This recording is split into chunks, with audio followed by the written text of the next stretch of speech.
Manuel Pérez Sala, flamante presidente del Círculo de Empresarios. ¿Qué tal estás? Buenas tardes, Joaquín. Muy bien, ¿y tú? Oye, pues nada, me alegro mucho de hablar contigo. Nos conocemos ya hace muchos años del Círculo. Oye, fíjate que claro, el Círculo de Empresarios, el otro día me riñeron un poco porque hablando con Emilio Lamo, Sí. pues dije el Cano, el gran think tank español, ¿no? Y algún compañero nuestro me dijo, oye, ¿cómo que el Cano, el gran think tank español? Y el Círculo de Empresarios, que, bueno, vamos a dejarlo en que el Círculo de Empresarios es uno de los grandes think tanks de España, ¿no? Me imagino que estás de acuerdo. Estoy de acuerdo. Perfecto, perfecto. Oye, Manuel, eh, el ser presidente del Círculo de Empresarios para ti ha sido como una temprana culminación, digo temprana porque te saco unos cuantos años, temprana culminación de una carrera profesional tuya. Mira, el Círculo de Empresarios para mí siempre ha sido un lugar donde he podido expresar mis ideas, debatirlas con gente muy interesante. Y lo que es para mí es la culminación de un propósito, que es tratar de dedicar una parte de mi vida al servicio de la sociedad. Decir, o abordar temas que son interesantes, que son útiles y poder aportar algo. Muchas veces muchos de los empresarios que estamos en el día a día, en nuestros problemas, en la cuenta de resultados, en el presupuesto, en las ventas, no tenemos tiempo para dedicar un rato a reflexionar sobre temas y a ponerlos en común y a compartirlos con otras personas y sobre todo a comunicarlos. Y esta es una oportunidad magnífica porque el Círculo de Empresarios es un centro de pensamiento muy serio y a mí este nombramiento, que para mí es un enorme honor, me da la oportunidad de expresarme, de transmitir mis ideas y de hacer algo útil, Joaquín. Sí, ¿sabes qué pasa, Manuel? Que yo cuando escucho a alguien, ¿no? Como lo que acabas de decir ahora mismo, ¿no? El dedicar un tiempo de tu vida, ¿verdad? Al bien común, al pro bono.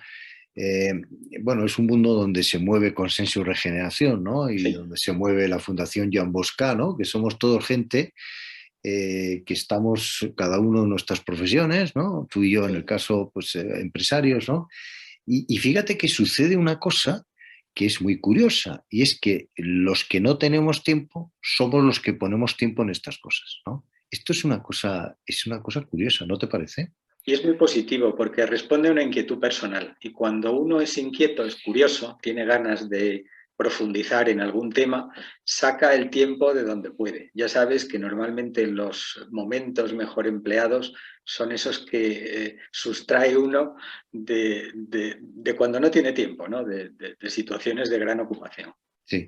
Cuando monté yo Consenso y Regeneración durante la pandemia, como todo el mundo estaba aburrido en casa, le encantaba hablar y entonces hablé con 100 personas. ¿Eh? Sí. 102, dos me dijeron que no, pues no. Y entonces hablaba y muchos me decían, Joaquín, sí, pero no tengo tiempo, ¿no? Y yo siempre contesto igual. ¿No tienes tiempo? Exactamente por eso te llamo, porque no tienes tiempo, porque solo me interesa la gente que no tiene tiempo, en línea con lo que estás Claro. tú diciendo. Oye, Manuel, yo que he visto tu recorrido en el Círculo de Empresarios, te voy a dar mi punto de vista, ¿eh? Mi punto de vista. Vamos a ver, yo te he visto que has aportado, eh, tú sabes que soy una persona yo bastante crítica porque hemos hablado muchas veces. Tú has aportado mucho conocimiento al círculo, ¿no? Tú has estado en los comités, has presidido comités, bueno, todo eso te lo he visto durante muchos años, ¿no? Has sido la persona que se estudiaba las cosas, ¿no? Y que aportaba mucho, ¿no? Llega un momento que todo eso que has ido aportando y que están en nuestros documentos y que están en la web y que están en, bueno, en lo que hemos comunicado a la sociedad, resulta que ahora eres tú el responsable de comunicar eso, porque al final un presidente de un think tank, su principal función es hacer altavoz, ¿no? Altavoz a la sociedad, comunicar a la sociedad. Entonces, veía como que antes te habías comido media manzana aportando tanto Sí. conocimiento al círculo y ahora te la comes entera porque ahora eres tú el principal responsable de llegar a la sociedad con todo aquello que tú has aportado durante muchos años. No sé, Bueno, no sé qué te parece eso que te acabo de contar. en primer lugar, tengo que decirte que el trabajo de estos años atrás es un trabajo colectivo. Yo he participado en grupos, en comités, he dado ideas, pero quizá lo interesante y lo bonito del círculo es la oportunidad que tenemos todos de contrastar nuestras ideas, de debatirlas y de plasmarlas en un documento que efectivamente, como tú muy bien dices, es la mitad del trabajo. Luego hay que comunicarlo. Y lo miremos como lo miremos, lo más importante no es tanto el documento, que será siempre un documento de calidad viniendo del equipo de trabajo que lo confecciona. Lo más importante es cómo comunicarlo. Y yo ahora estoy enfrascado en la tarea de definir nuevos productos y medios de comunicación. Las personas de menos de 40 años, Joaquín, no leen el periódico.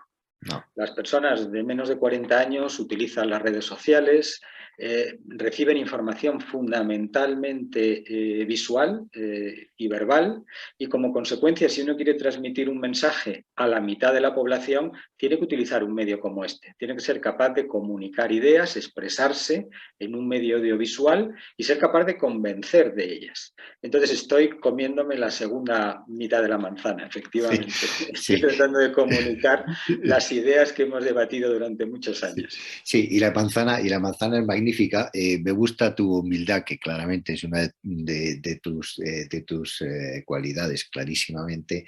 Y me has recordado a esos futbolistas que hacen un hard trick, meten 3 goles y les ponen el micrófono, ¿no? Le dice, oiga, que ha metido usted 3 goles, fantástico. Y dicen, no, no, no, ha sido el equipo, ha sido el equipo. Bueno, no, yo claro que ha sido un equipo, pero yo te he visto con aportaciones extraordinarias y por eso la manzana te la mereces, es preciosa y es estupenda y yo así te veo con la manzana entera y fantástico. Oye, una cosa, esto del Círculo de Empresarios, un think tank que se llame Círculo de Empresarios, ¿qué pasa? ¿Que es para defender los intereses de los empresarios? No, ya sabes perfectamente que no. Y el nombre de empresarios que llevamos en nuestro membrete, yo creo que nos debería llenar de orgullo, pero en ningún caso condiciona los planteamientos que estamos haciendo. El Círculo de Empresarios es un centro de pensamiento al servicio de la sociedad. Es un centro de pensamiento al servicio del interés general. Y es verdad que las personas que participamos en la organización somos empresarios, tenemos ese sesgo vital como lo tiene el médico, el futbolista o el enfermero. Nos dedicamos al mundo de la empresa. Pero nuestra vocación no es ser como lo es la COE, un agente social que defienda los intereses de parte. Nuestra vocación es defender los intereses generales, con el conocimiento y la experiencia que tiene la trayectoria profesional. Es que a mí esta pregunta me parecía fundamental. Te agradezco que no hayas contestado diciendo, me alegro mucho que haga usted esa pregunta, ¿eh? Que como dicen los cursis, pero no, te hacía esta pregunta porque a mí me parece fundamental, ¿no? Que sepa la sociedad que somos un think tank que trabajamos por el bien común, ¿no? Por el bien de la sociedad, ¿no? Y que evidentemente muchos de nosotros somos empresarios, somos directivos de sociedades, desde luego que ponemos en valor la figura del empresario como motor evidente de la economía, pero nosotros defendemos el bien común y eso yo creo que aquí en esta entrevista contigo, amigo Manuel, tenía que quedar claro.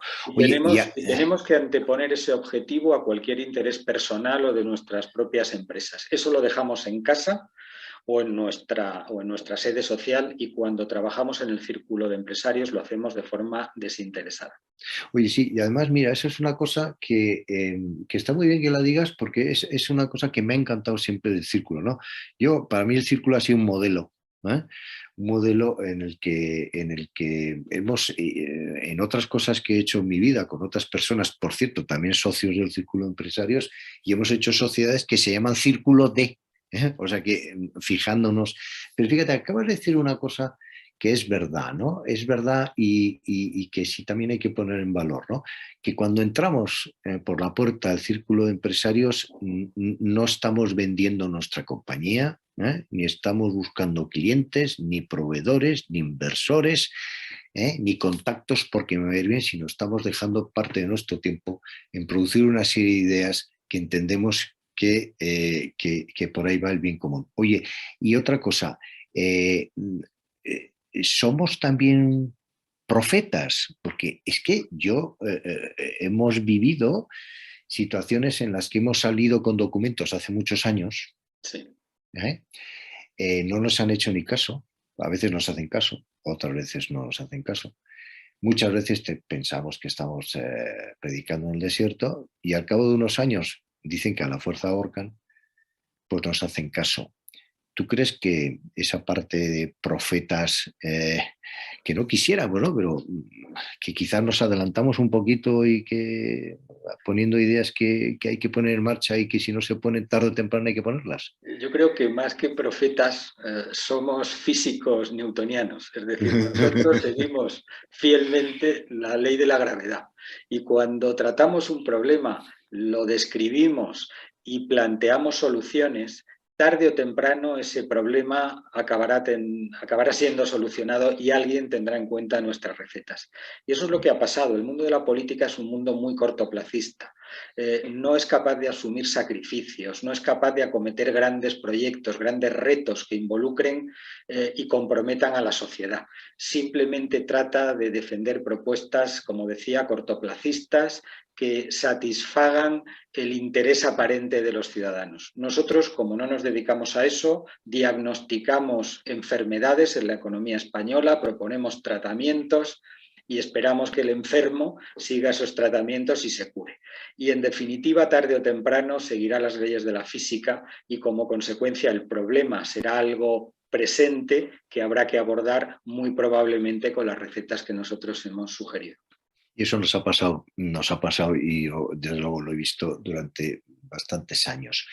Oye, vamos a meternos un poquito en la cuestión de las reformas, ¿no? Porque la gente cuando oye reforma dicen, oh, esto es un recorte, esto le llaman reforma porque a ver qué me van a quitar, ¿no?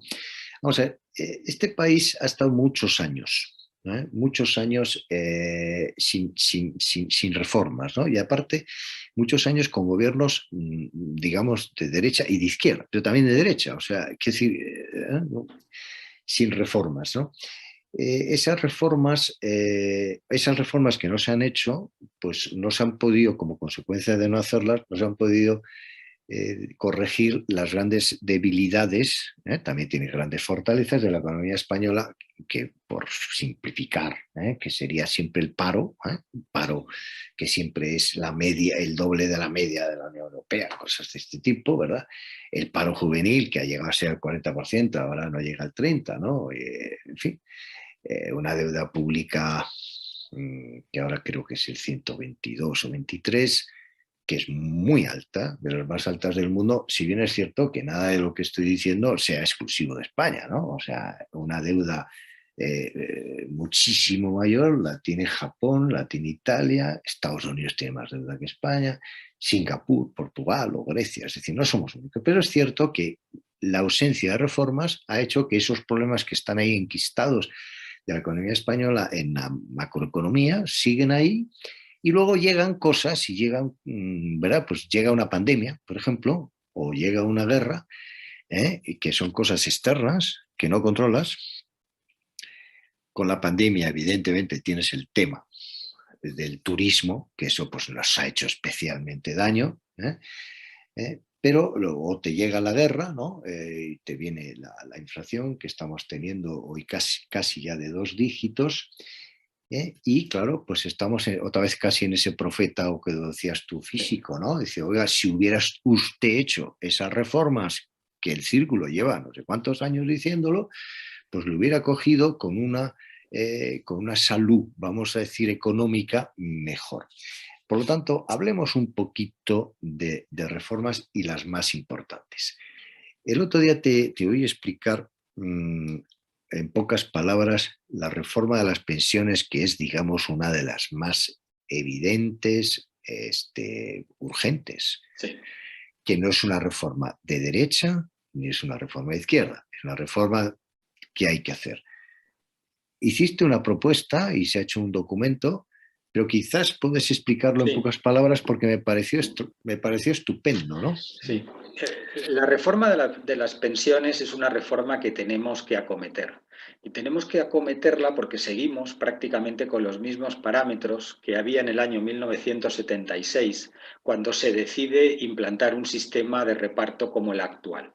En el año 1976 la edad de jubilación era de 65 años, prácticamente la misma que hay ahora, y la esperanza de vida era de 75 años. Es decir, que una persona cuando se jubilaba tenía una esperanza de vivir 10 años más. En el momento actual la esperanza de vida supera los 85 años y como consecuencia las recetas, los parámetros y las fórmulas que utilizábamos en el año 76 no se pueden utilizar hoy. Y no es una reforma de signo político las que estamos proponiendo. Precisamente es antipolítica, porque lo que estamos haciendo es calcular de forma matemática cuál sería la edad a la que nos tendríamos que jubilar para que el sistema estuviera equilibrado. Y fíjate que lo que proponemos es una edad para la cual la pensión de jubilación sería la misma que se obtiene ahora, pero sin desequilibrio económico. Decimos, para que podamos cobrar la misma pensión que se está cobrando ahora en el momento de la jubilación, en lugar de trabajar hasta los 65 o hasta los 68 años, como propone la norma, habría que trabajar de media hasta los 70. Pero queremos que el ciudadano tenga capacidad para decidir, que sea el que decida cuándo se jubila y con qué pensión. Y para esto, la esperanza de vida y los cálculos matemáticos y la adopción de un sistema radicalmente diferente al que tenemos ahora, que es el sistema de cuentas nacionales, que es un sistema que lleva funcionando muchos años tanto en Italia como en Suecia. Este sistema lo que hace es calcular el conjunto de aportaciones que cada ciudadano ha hecho y permitirle jubilarse con una pensión lógicamente diferente en el momento en que él lo considere oportuno. De tal manera que un ciudadano, si se jubila a los 70, obtendría la misma pensión que está recibiendo ahora. Si se jubila a los 68, tendría que recibir una pensión un 15% inferior. Pero si se jubila a los 72, tendría una pensión un 20% superior. Lo que estamos diciendo es que el ciudadano elija, que tenga la información necesaria, que tome sus propias decisiones y que no tenga que esperar a que un político le venda una situación por la cual si se jubila 6 meses más tarde va a recibir un complemento, una cantidad en metálico.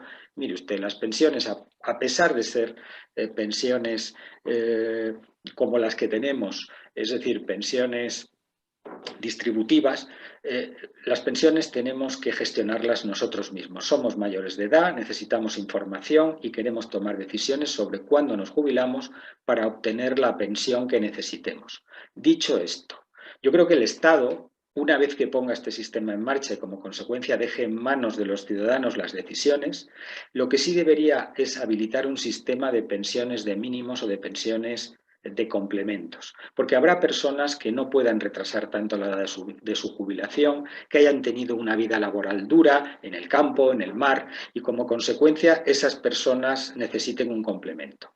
Desde nuestra visión liberal, ese entendemos que debe ser el objetivo del Estado, la misión del Estado, ayudar a aquellos que lo necesitan, pero no hacer política con las pensiones que hemos venido pagando, con las contribuciones que hemos venido pagando todos los ciudadanos.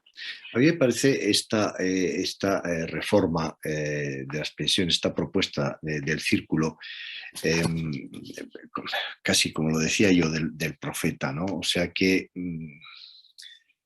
por ahí tendrán que ir las cosas si quieres que algún día esto funcione, ¿no? Y luego además, te decía, primero la propuesta me parece muy interesante, ¿no? Incentivar, ¿no? Incentivar ese Sí. 72 años, o sea, libremente decidir, oye, que es que me voy a quedar con un 120%, ¿no? Y desincentivar el adelantar, ¿no? Pero yo decido, ¿no? Claro. Con mi dinero, con mis aportaciones, ¿no?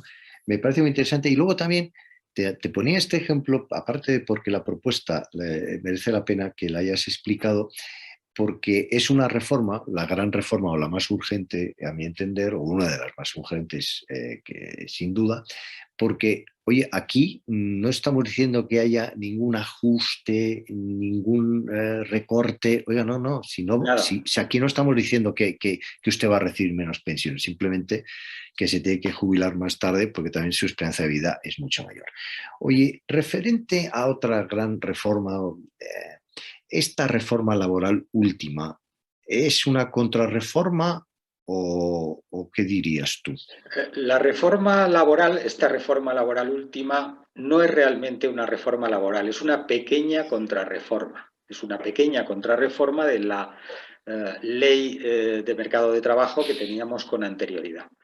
Y además no es la reforma laboral que necesita España, es una reforma laboral o una pequeña contrarreforma que va a provocar el efecto contrario que se persigue. Va a aumentar la inflexibilidad en el mundo de la empresa, fundamentalmente por razón de que se ha privado a una empresa y a sus trabajadores, con sus representantes legítimamente elegidos, de la posibilidad de negociar sus condiciones, incluidas las salariales, en mejor beneficio de ellos mismos y de la propia empresa.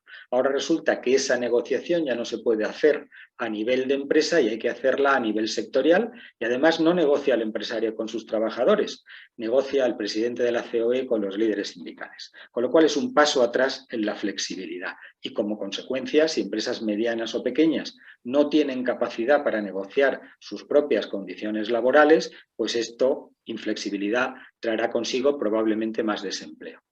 Pero además la solución que esta reforma propone para acabar con la temporalidad, que es una lacra en el mundo del trabajo, probablemente también provoque una situación contraria a la que se pretende conseguir, que es precariedad laboral. ¿Y por qué digo esto? Porque la reforma de los contratos laborales para reducir la temporalidad se basa en la prohibición y no en el incentivo.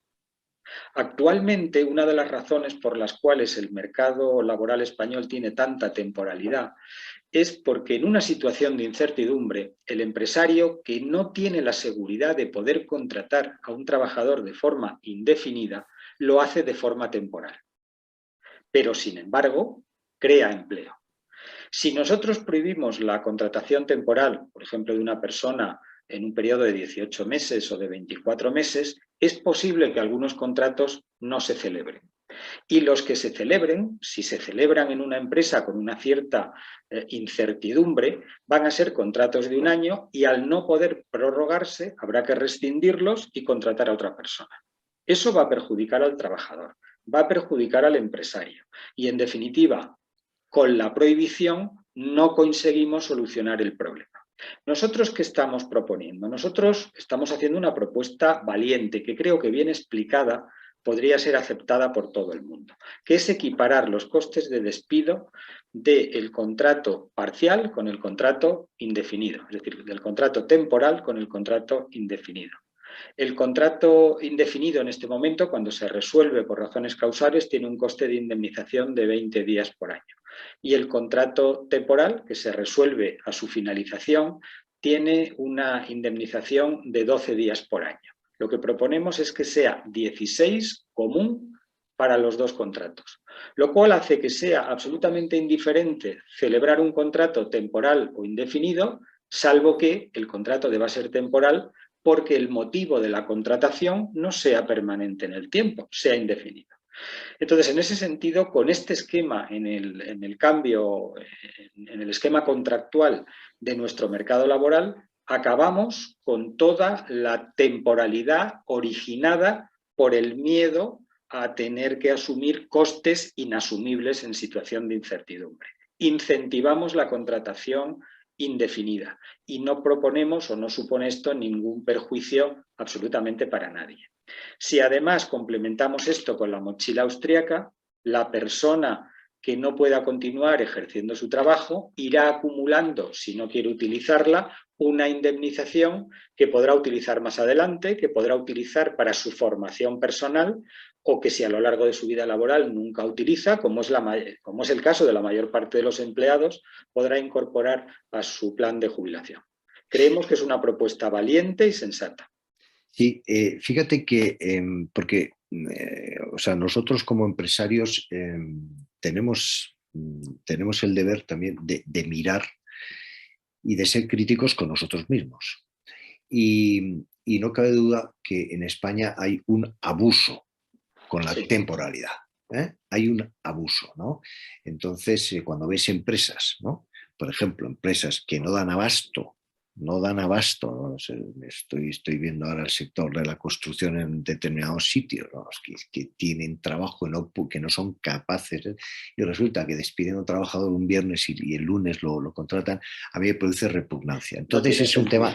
es un tema que es un abuso del empresario, y eso hay que cortarlo. Y esta propuesta de ir a los 16 días para los contratos, pues me parece una cosa razonable y valiente, porque lo que está claro es que hay que acabar con la temporalidad, ¿no?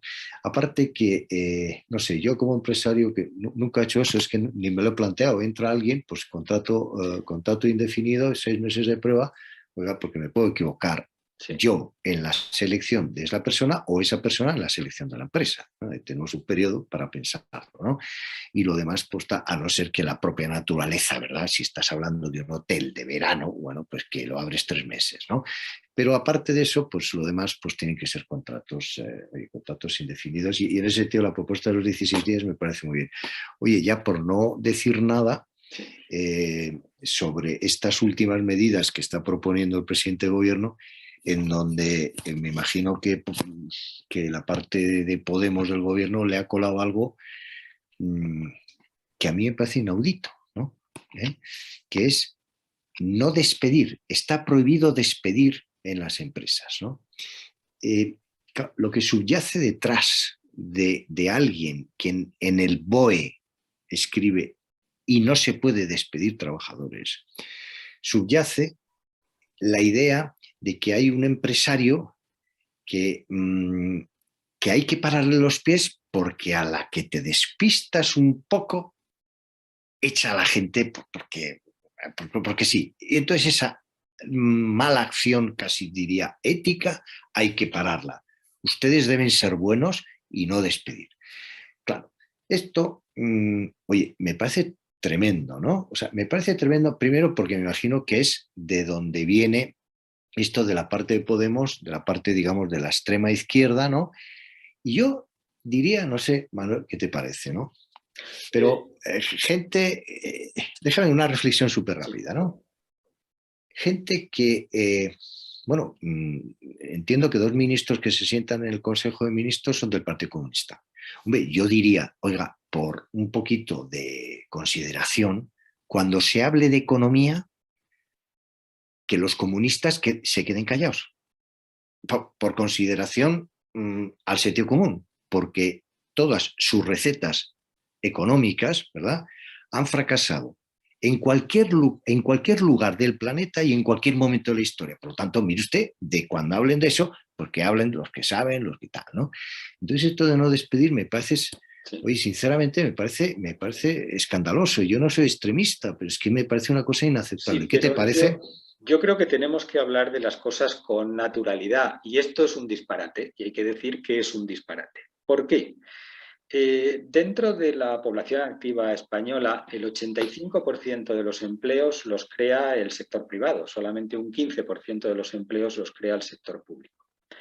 Y el problema de adoptar una medida de este tipo, por supuesto en el sector privado, porque esto no afecta al sector público, es el efecto contrario del que se pretende conseguir. Si yo no estoy de acuerdo con que una empresa despida porque tiene la necesidad de hacerlo para poder sobrevivir o para poder seguir desarrollando su propia actividad, lo voy a prohibir. Pues lo que hace el sector privado es, si usted me prohíbe despedir, yo lo que voy a hacer es no contratar. Y como consecuencia, lo que acabamos generando es desempleo. No durante unos meses de aquellos que no pierden su puesto de trabajo, pero sí no contratamos a nadie porque la incertidumbre que supone contratar sin poder despedir es absolutamente inasumible. Con lo cual el efecto es el contrario del que se pretende conseguir. El planteamiento es ideológico. Es poco, como tú muy bien decías, económico, es decir, cualquiera que tenga unas nociones básicas de economía entiende que esto no se debe hacer y como consecuencia vamos a sufrir entre todos el efecto de tomar decisiones poco coherentes, poco estructuradas y poco útiles. Yo no sé tú, pero Manuel, yo los peores momentos de mi vida empresarial han sido cuando he tenido que echar a gente. Afortunadamente, afortunadamente solamente me tocó una vez en una empresa que no estuve mucho tiempo, estuve solo 2 años y lo pasé fatal, ¿no? En cambio, qué bonito es cuando haces una entrevista a alguien, ¿no? Y al cabo de una semana le llamas y le dices, oye, ¿cuándo puedes empezar, no? O sea, eh, ¿no te pasa a ti lo mismo? Es durísimo, ¿no? Claro, claro. Deshacerte de alguien, ¿no? En primer lugar, el empresario lo que quiere es que su empresa crezca, que cree riqueza, que venda sus productos o sus servicios y pretende, con una buena estrategia, ser cada vez más grande, penetrar en más mercados, dar mejor servicio, dar mejor producto. Y ese que es el objetivo fundamental, hacerlo mejor y ser más grande, implica necesariamente la contratación de personas.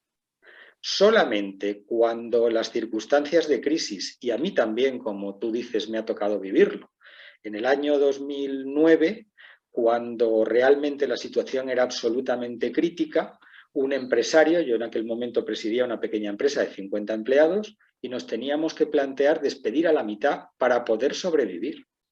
Esa era la razón, poder sobrevivir. Y además eso lo tienes que hacer dando ejemplo. Yo recuerdo que me bajé el sueldo en aquella ocasión a la mitad. ¿Por qué? Pues porque hay que dar ejemplo a todo el mundo.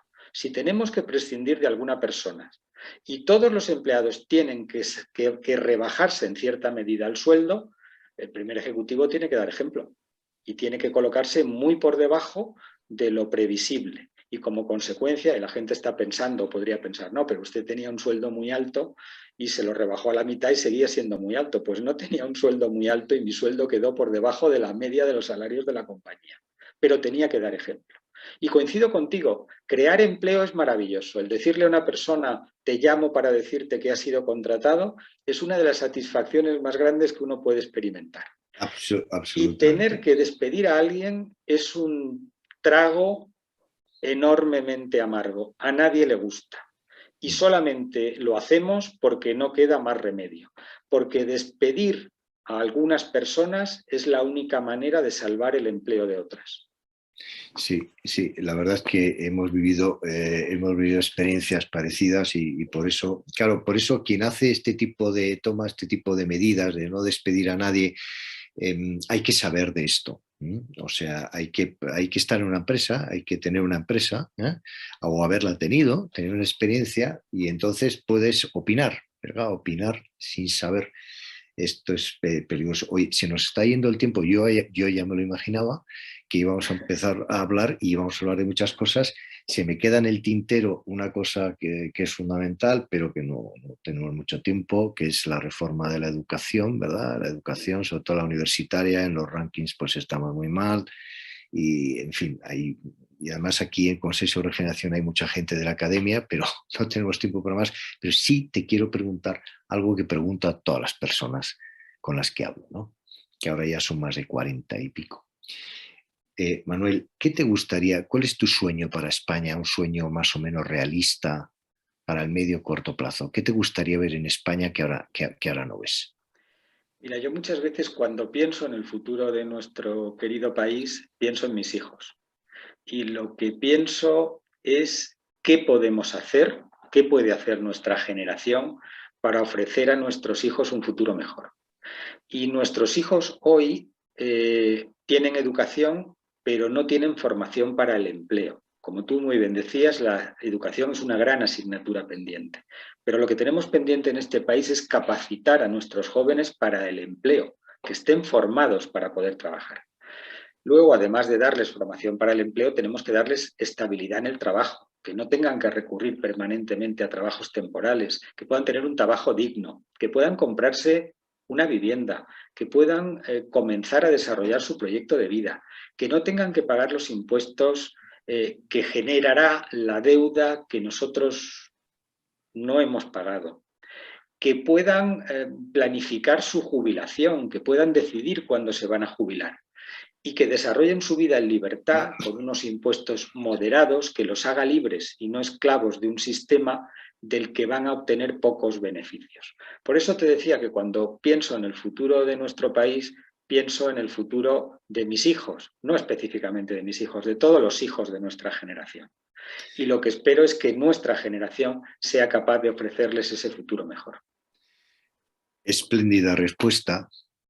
Manuel, espléndida respuesta. Como siempre te digo, respondes y siempre que te he oído hablar, siempre comunicas de una manera como un ingeniero. Lo dices todo y muy claro.